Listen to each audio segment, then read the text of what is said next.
вдъхновени от нейните рисунки е морско. Поради морските пейзажи, това, че е правено нощем, се казва морски вечери.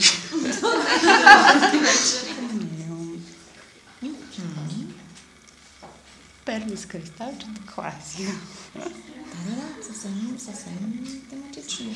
Имаш синичко, по-тъмничко, по-светличко, звездички, всичко много. Значи това са ми телчетата.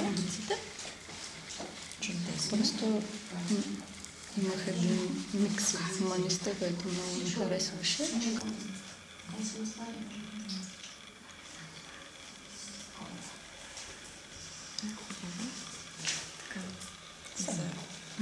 Ако правите колекция ваша си колекция, тогава със сигурност няма да имате ограничения нито от към техники, нито от към нищо. Аз в момента искам да видя колекция, която представя изучените техники, за да получа обратна връзка колко сте научили и съответно кое повече ви е допаднало.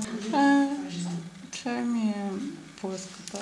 Трите манистър реших, че пак горе-долу върви. Един келтски възел. И както си говорихме навън, намерих един много приятен сайт. И там видях и това конче.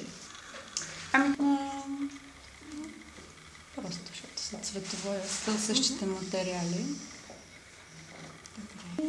Те трябва да е само този дълъг. Така ляга по-нежно на ръката. Би седял.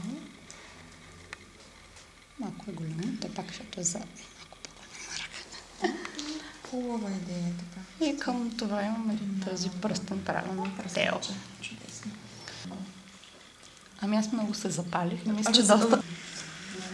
Така, значи единственият коментар, който тук ще направя е, че е трябвало, за да сте устойчиви тези, е трябвало да ги правиш с завъртането, както тук на гривната. Да.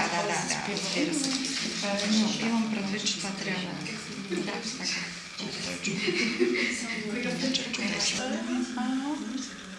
Не съм сигурна. Византийска, пък в интернет правих персийска, пък тя излезе като византийската. Не мога още да установя разликата между две. Де факто, логиката на плетката е една и съща, но се получава, да, тя е бокс или фокс.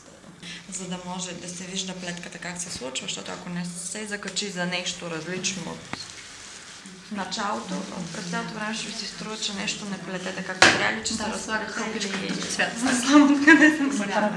Но наистина времето беше малко за вас, така че сега единственото, което не спирайте.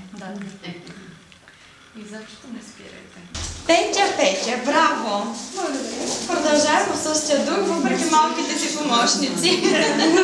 Просто да се изнуткам от тях по време на време. Скоро наистина те ще почна да ти помагат, нямам съмнение.